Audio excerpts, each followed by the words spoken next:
Assalamualaikum warahmatullahi wabarakatuh. Alhamdulillah. Wassalatu wassalamu ala nabiyina Mustafa Muhammadin wa ala alihi wa sahbihi ajma'in. Rabbi shrah li sadri wa yassir li amri wahlul 'uqdatam min lisani yafqahu qawli. Segala puji bagi Allah, kemudian salawat dan salam kepada Rasulullah, kepada keluarga dan seluruh sahabat-sahabatnya yang Allah muliakan insyaallah. Bapak-bapak, ibu yang berhadir karena Allah, mudah-mudahan Allah balas dengan pahala yang lebih insyaallah.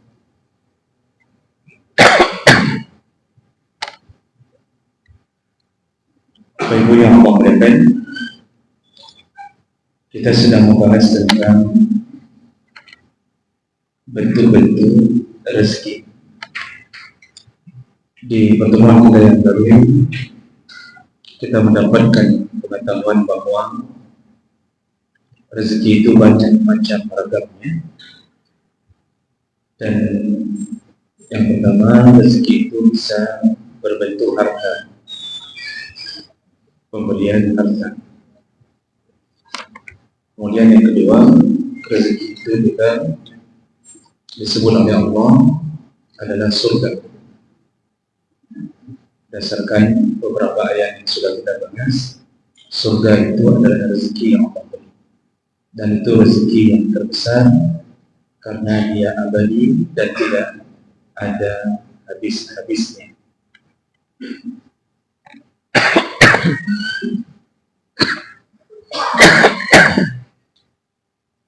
Dan yang terakhir rezeki yang kita bentuk rezeki yang sudah kita bahas adalah al-ma, yaitu air. Di pemberian air ini juga bagian daripada rezeki, karena Allah menyebutkan wa yunazzilu lakum minas samai rizqan.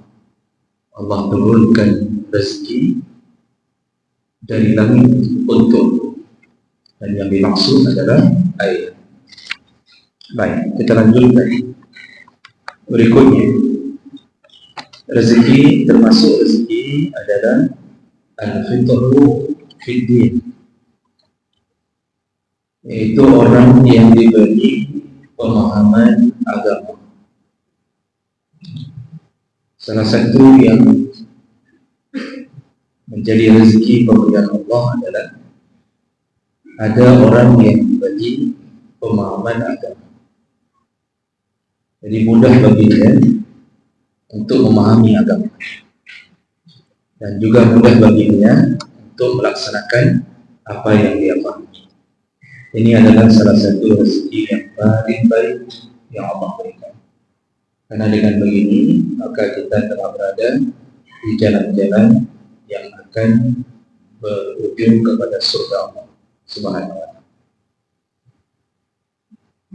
Rasulullah sallallahu alaihi wasallam menyebutkan, "Man yuridillahu bihi khairan yufaqihuhu fid-din." Barang siapa yang Allah menginginkan kebaikan untuknya, maka salah satu pemberian Allah adalah yufaqihuhu fid-din. Allah akan buatnya mudah memahami urusan agama. Makanya menjadi orang alim dalam urusan agama ini adalah rezeki Allah. Tentu tidak semua orang diberi kemampuan ini. Jadi karena banyaknya macam-macam rezeki, ada sebahagian yang Allah beri jalan menuju ke surga, Allah beri dia rezeki harta, sekaligus Allah beri dia kemudahan untuk bersedekah. Jadi hartanya itu berkah. Nah, bagi orang itu dia telah mendapatkan kebaikan. Tapi ada juga orang yang tak diberi rezeki harta, tapi diberi rezeki pengetahuan agama. Jadi semangat dia belajar agama dari kecilnya, rindu dia kepada keinginan-keinginan untuk mendalami Al-Quran, hadis, sampai alim. Nah, hal ini sebenarnya adalah pemberian Allah.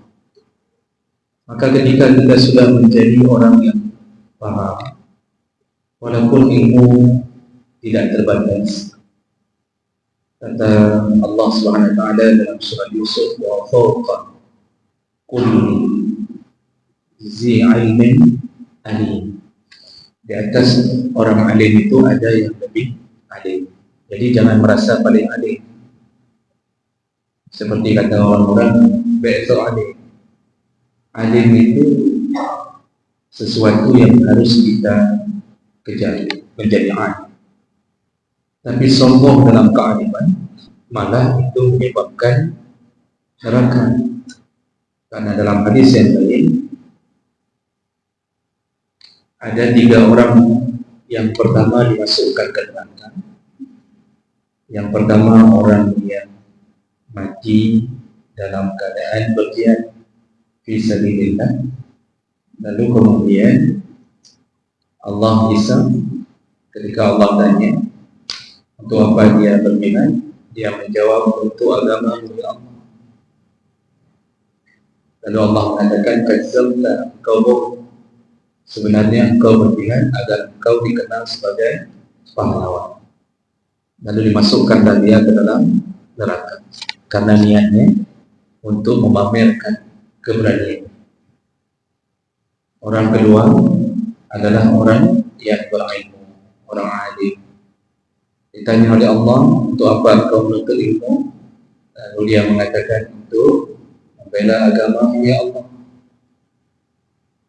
Kata Allah, kadzdzabta, engkau bohong. Engkau menuntut ilmu agar engkau dikenal sebagai qari, sebagai alim. Jadi bangga kalau disebut sebagai ulama, bangga di saat disebut sebagai alim. Arti bangga ini dia membanggakan dirinya dengan kalian. Jadi sikap ini ternyata orang alim ada yang masuk neraka kalau dia sombong dengan kealiman. Karena seharusnya orang alim itu makin alim makin merunduk. Kalau kata orang Indonesia, bagaikan padi, semakin berisi semakin merunduk.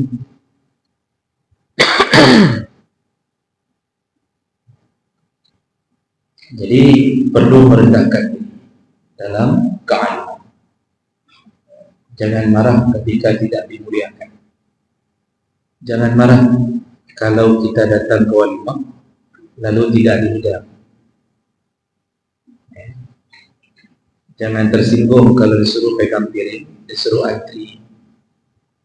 Karena ada sebagian yang merasa diri alim, ketika tidak dihidangkan makanan ngamuk-ngamuk, tersinggung. Akhirnya bilang sama orang itu, ada itu. Jadi ini bukan alim yang dipuji Allah. Walaupun di antara adab orang-orang telah memuliakan orang alim, tapi kalau tidak dimuliakan jangan minta untuk dimuliakan. Jadi alim ini menjadi orang yang alim dalam agama, ternyata itu rezeki Allah beri. Maka patut bersyukur. Kalau bukan Allah yang memberi, takkan pernah kita jadi alim.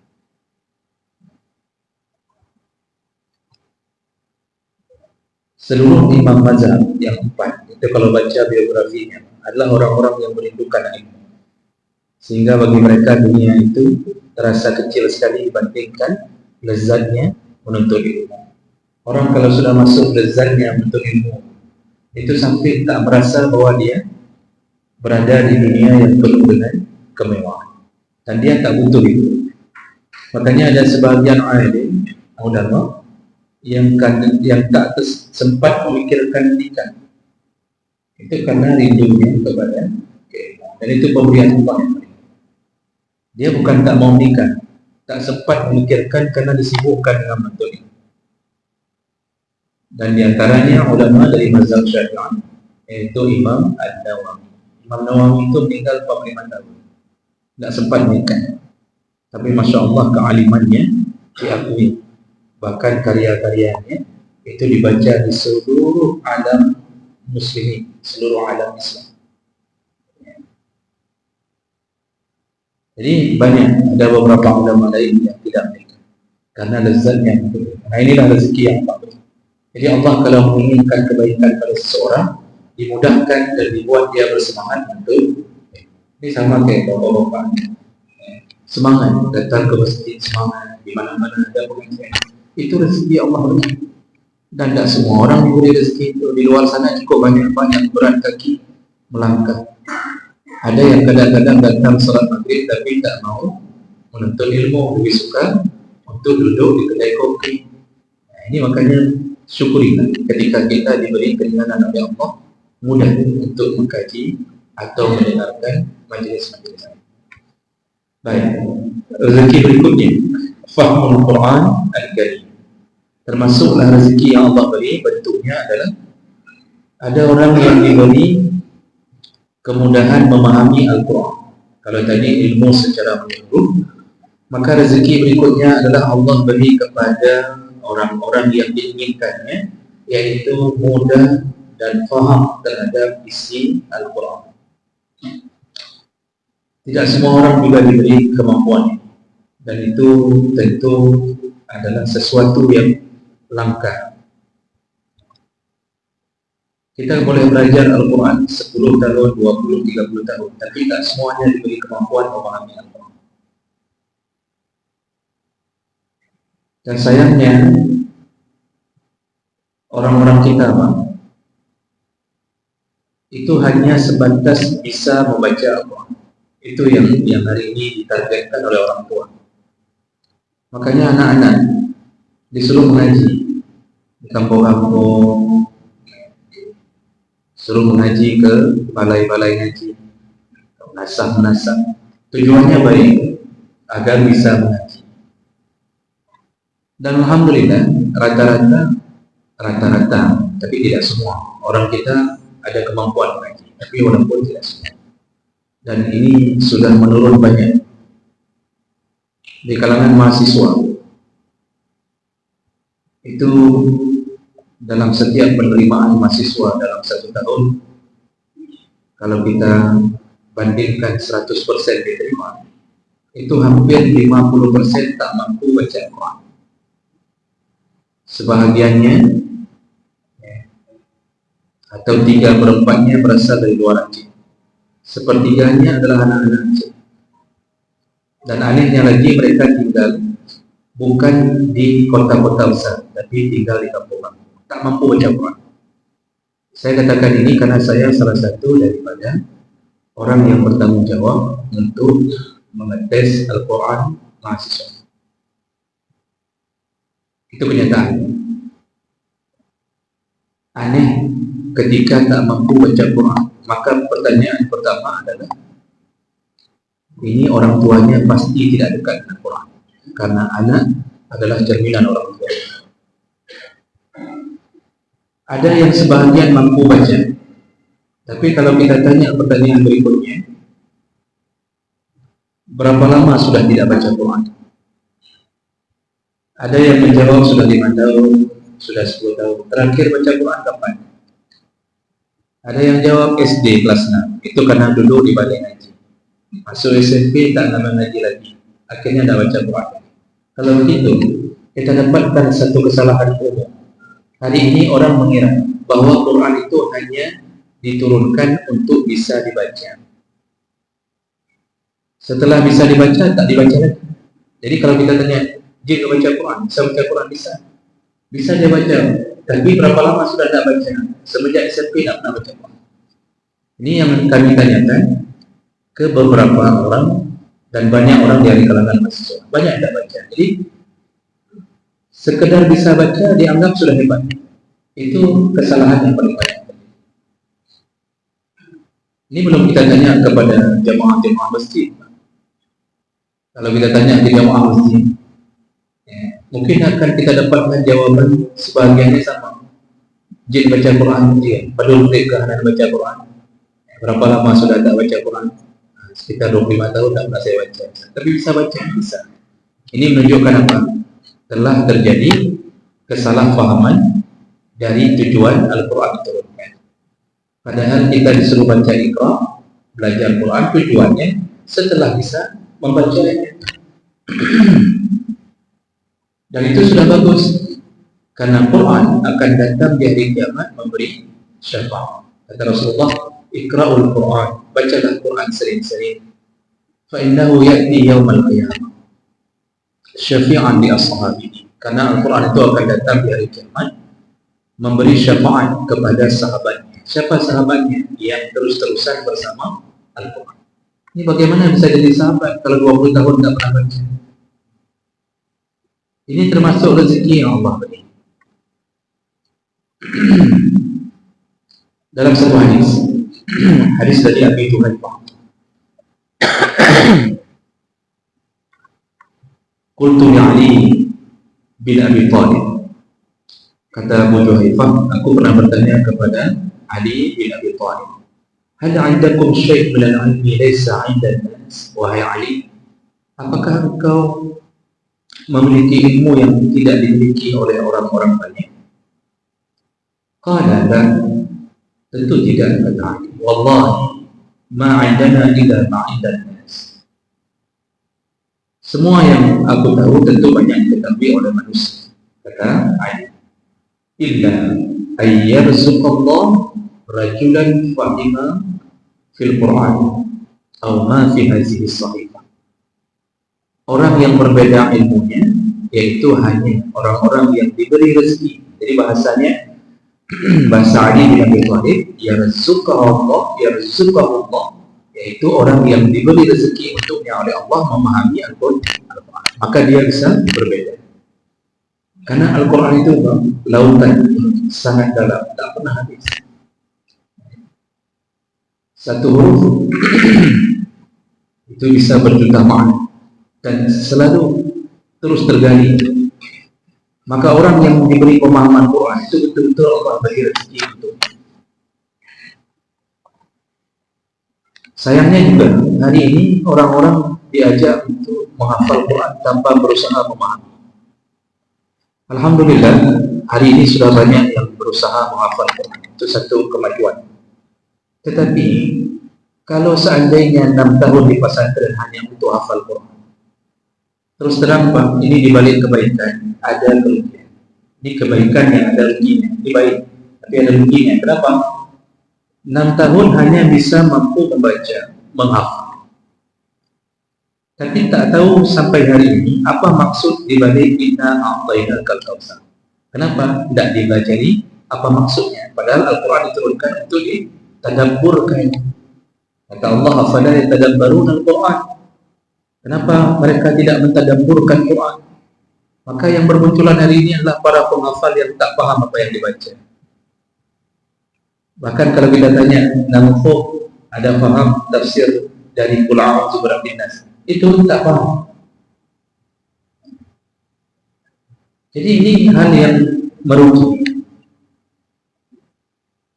Imam Syafi'i dalam biografinya, dalam kitab-kitab menakib keutamaan Imam Syafi'i, riwayat menyebutkan beliau sudah hafal Quran dari, ada yang mengatakan 7, ada yang mengatakan 9.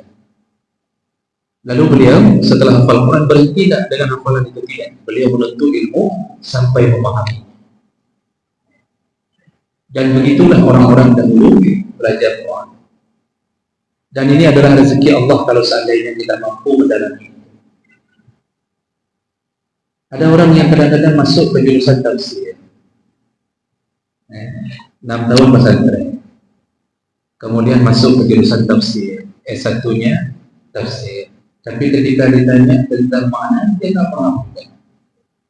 Ini juga menyedihkan. Jemaah berkata, di antara sahabat Nabi itu ada yang Nabi pernah mendoakannya untuk bisa memahami Al-Quran. Siapa dia? Yaitu Ibnu Abbas atau Abdullah bin Abbas, sepupu Nabi Sallallahu Alaihi Wasallam.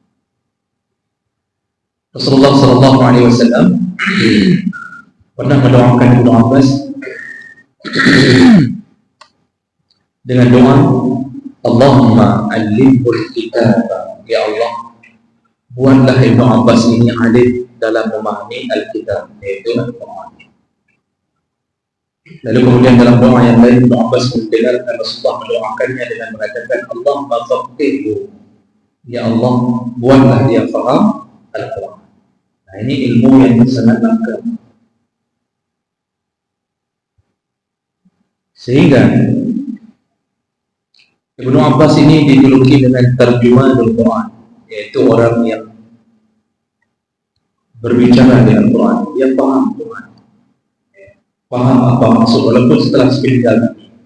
Makanya pada suatu waktu yang disebut dalam salah satu asar dari Umar bin Khattab radhiyallahu anhu. Jadi Ibnu Abbas sendiri yang menceritakan tentang karena Umar yudkhiluni ma'a asyir badani. Jadi pada suatu hari Umar bin Khattab memanggil Ibnu Abbas, karena Ibnu Abbas masih remaja, masih muda. Lalu disuruh berkumpul di majelis para syekh alumni Badar. Jadi orang-orang tua yang pernah ikut perang Badar, orang-orang saleh itu berkumpul. Lalu dipanggillah Ibnu Abbas. Ibnu Abbas masih remaja. Lalu kemudian di antara orang-orang tua itu mengatakan, "Faqala ba'dhum lima tudkhilu hadzal fata ma'ana? Walana abna'un mislum." Jadi ada yang sampai mengatakan, ini apa anak muda ini gabung sama kita? Umurnya saja sama dengan umur anak kita. Jadi ini orang-orang syekh dari alumni perang Badar ini merasa seakan-akannya anak muda ini ngapain bergabung dengan kita. Lalu kemudian Umar bin Khattab menjawab, "Innahu mimman qad 'alimtu." Nanti engkau akan mengetahui apa yang maksud kupanggil Ibnu Abbas. Lalu kemudian Umar bin Khattab bertanya kepada semua yang orang-orang tua Ahlul Badar itu. Beliau mengatakan, "Wa ma uridu da'ani yawma idzin ila liyuriyahu." Jadi aku memanggilnya hari ini untuk menunjukkan atau menafsirkan sesuatu yang akan kutanyakan. Lalu Umar bin Khattab bertanya kepada semua orang di situ, "Ma taquluna fi idza jaa nasrullah wal fath wa ra'aita an-nas yadkhuluna fi dinillahi afwaja?" Apa pendapat kalian? Apa maksud tafsir dari ayat idza jaa nasrullah wal fath? Apabila telah datang pertolongan Allah dan al-fath. Fath itu kemenangan merebut kota Mekah. Wa ra'aitan nas yadkhuluna fi dinillahi afwaja, dan engkau melihat orang-orang dari berbondong-bondong masuk ke dalam agama Allah. Jadi Umar bin Khattab bertanya nih sama orang-orang tua yang ada di situ, apa? Coba jelaskan apa maksud ayat ini. Maka ada ba'dhum, lalu di antara mereka ada yang menjawab, "Umirna an nuhammidallah wa nastaghfirahu idza nasarana wa fataha 'alaina." Itu maksud ayat itu, kita disuruh oleh Allah untuk memujinya, memohon ampun kalau seandainya kita diberi nasrun, diberi kemenangan setelah merebut kota Mekah. Ada juga yang menjawab, "La nadri, kami tidak tahu apa maksudnya." Lalu kemudian karena sudah mendengar beberapa orang menjawab begitu, Umar bin Khattab bertanya kepada Ibnu Abbas, remaja yang dihadirkan tadi. Apa katanya? "Ya Ibnu Abbas, akadzalika taqul?" Bagaimana pandangan wahai Ibnu Abbas? Lalu qultu, Ibnu Abbas menjawab, "La," kata Ibnu Abbas, bukan itu maksudnya. Jadi ayat idza jaa nasrullah itu bukan itu maksudnya, kata Ibnu Abbas. Jadi apa juga? Lalu Ibnu Abbas menjelaskan, "Huwa ajalu Rasulillah a'lamuhu Allah lahu idza jaa nasrullah wal fath fatuhu Makkah fadzalika 'alamatu ajlika." Jadi kata Ibnu Abbas, itu ayat itu Allah ingin menunjukkan atau menerangkan tentang ajal Nabi Muhammad SAW. Jadi maksud Allah, kalau sudah engkau berhasil merebut kembali kota Mekah dan engkau mendapatkan kemenangan dan penduduk Mekah berbondong-bondong masuk ke dalam agama Islam, maka ajalmu segera datang. Berarti itu tanda Rasulullah akan segera meninggal dunia. Lalu Umar menjawab, kata Umar, ma'a'lamu biha ila ma ta'lam. Itulah jawaban yang aku tahu seperti yang engkau tahu, wahai Ibn Abbas. Jadi di sana orang-orang tua nak tahu apa maksud ayat itu, nyata Ibn Abbas mengetahuinya. Dan ini adalah rezeki Allah yang paling baik. Jadi oleh kerana itu apa itu yang Allah katakan? Kalau seandainya anak kita punya bakat lebih cepat faham, itu kalau bisa jangan dibuat dia memanfaatkan kepandaiannya untuk urusan dunia, tapi bawalah dia ke urusan akhirat. Dan jangan khawatir seakan-akan orang belajar agama, belajar Quran sampai jadi ahli tafsir seakan-akan dia akan ditelantarkan Allah. Tidak. Orang yang belajar agama itu agamanya dapat, akhiratnya dapat, dunianya mengikuti. Tapi orang yang belajar dunia, maka dunianya dapat, tapi akhirat tidak mengikutinya. Maka coba lihat, belum pernah ada sejarah yang mengatakan orang belajar agama itu kelaparan, lalu diderita dengan kemiskinan. Tapi kalau yang mendapatkan fitnah menjadi sombong, penipu, itu ada. Tapi yang gasih mana? Ini yang menjadi rezeki Allah SWT. Bersyukurlah orang tua yang diberi anak mudah memahami urusan agama. Baik, berapa menit lagi? Oke, saya berhenti dulu di sini. Jadi kita sudah membahas di antara bentuk rezeki Allah adalah paham urusan ilmu agama, juga bentuk yang lebih khusus adalah paham tentang ilmu Al-Quran. Itu rezeki Allah SWT. Sebelum kita lanjut, kita lihat dulu ada pertanyaan atau tidak. Ya, silakan Bapak. Ada satu orang.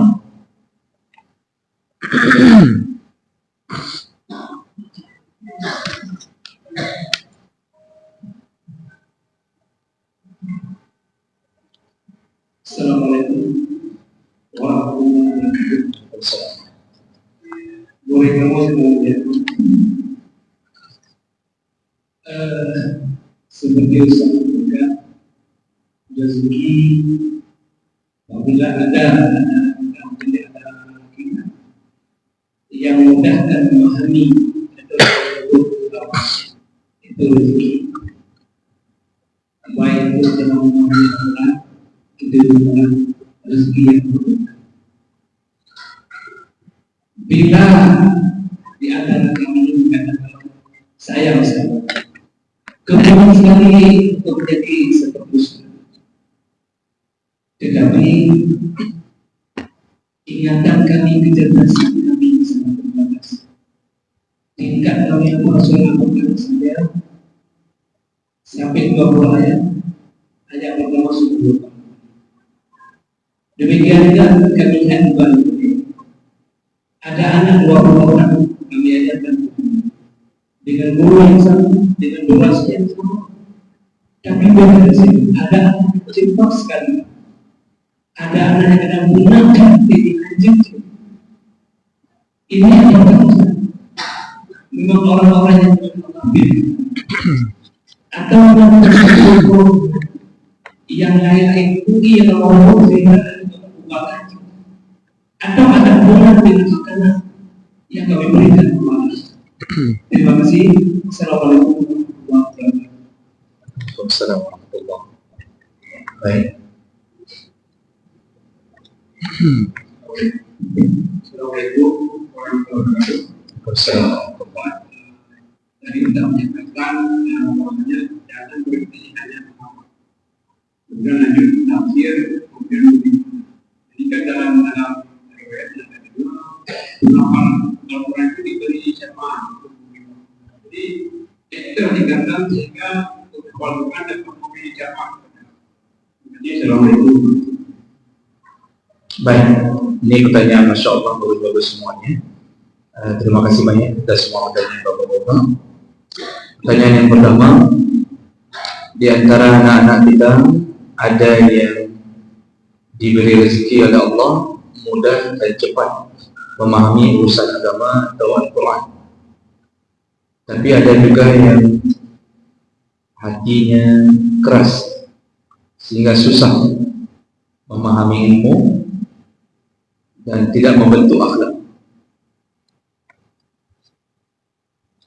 Jadi perlu dipahami lebih dahulu bahwa Allah itu tidak zalim, dan Allah tidak menzalimi hamba dengan membuat dia menjadi orang yang dijamin masuk neraka lalu dibodoh-bodohi, artinya dibuat takdirnya jadi orang bodoh, sudah bodoh, kemudian nanti dia akan jadi pencuri, setelah jadi pencuri dia akan jadi pejabat.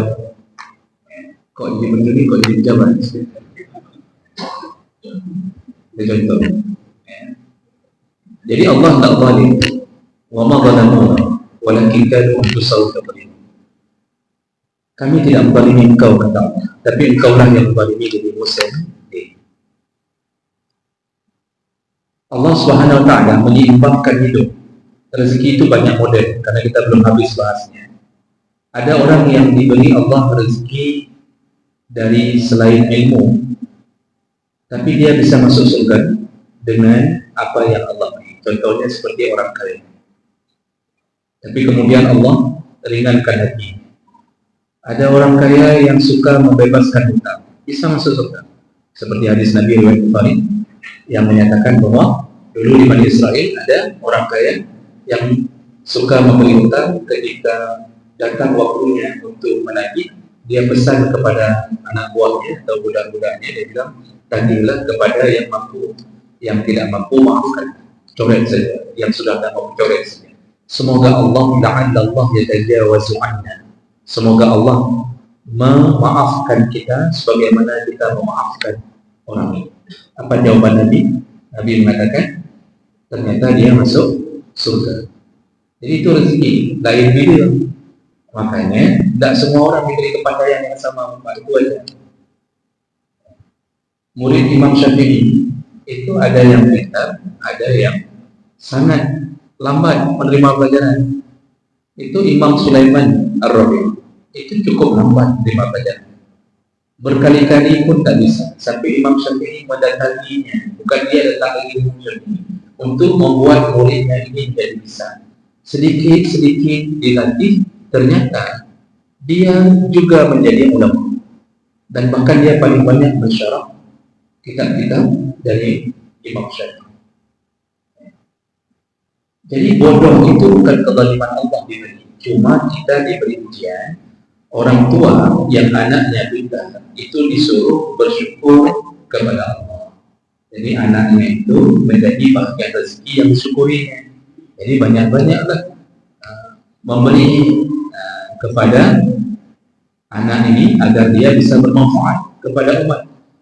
Orang tua yang diberi anaknya agak bodoh, bahasa Inggrisnya learn, itu adalah ujian bagi Allah agar orang tuanya bersabar, lalu dapat pahala banyak dengan lamanya mendidik.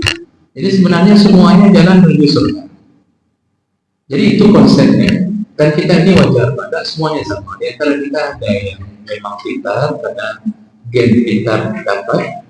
Dan biasanya saya baca di psikologi, pintar itu turunnya dari mama. Pintar itu turunnya dari mama.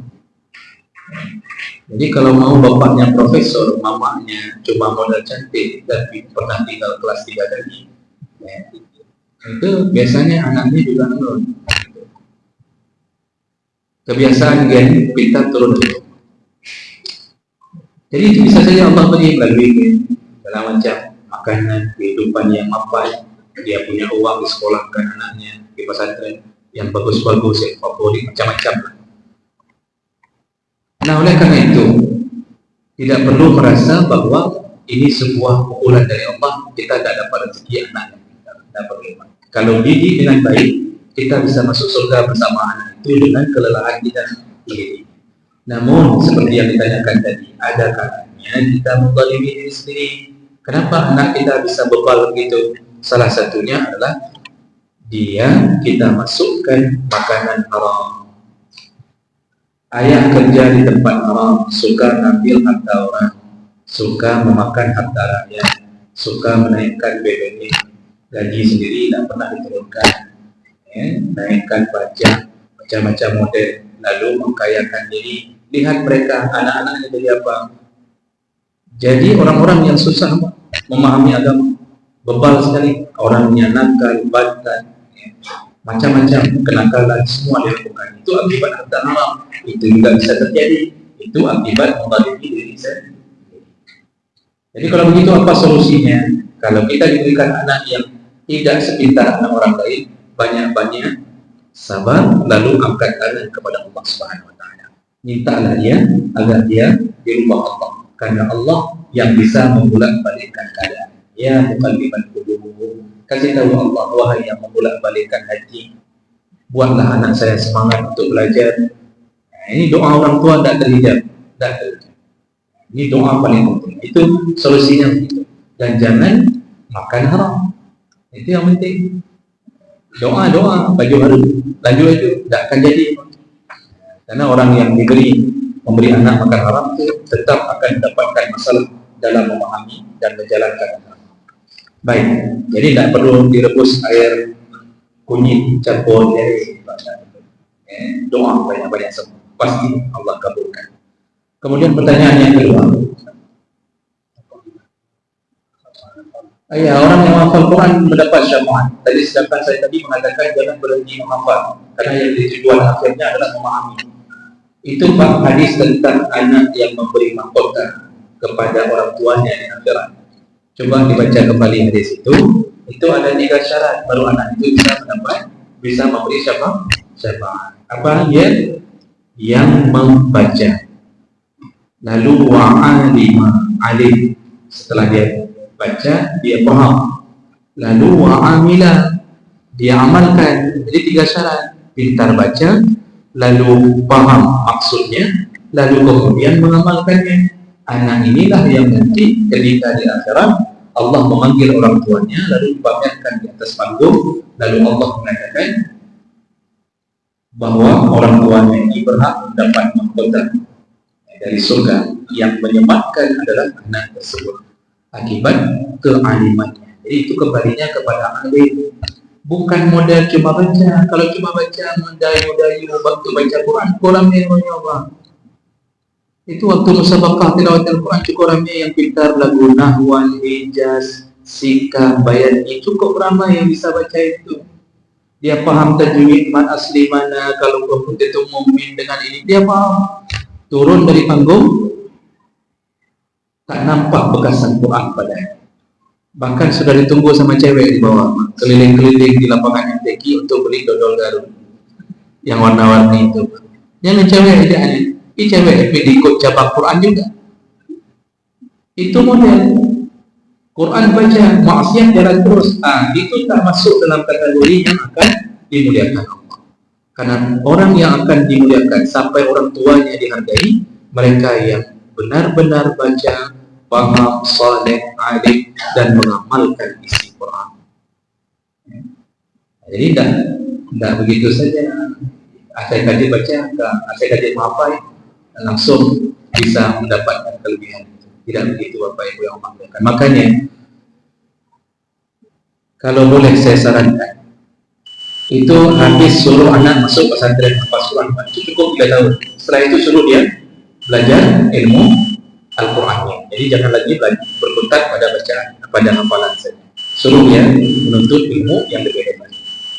Mudah-mudahan anak-anak kita diberi rezeki oleh Allah menjadi alim dengan Al-Quran dan dengan ilmu agama. InsyaAllah kita sambung kembali pembahasan minggu berikutnya. Subhanakallahumma wa bihamdika asyhadu an la ilaha illa anta astaghfiruka wa atubu ilaik. Wassalamualaikum warahmatullahi wabarakatuh.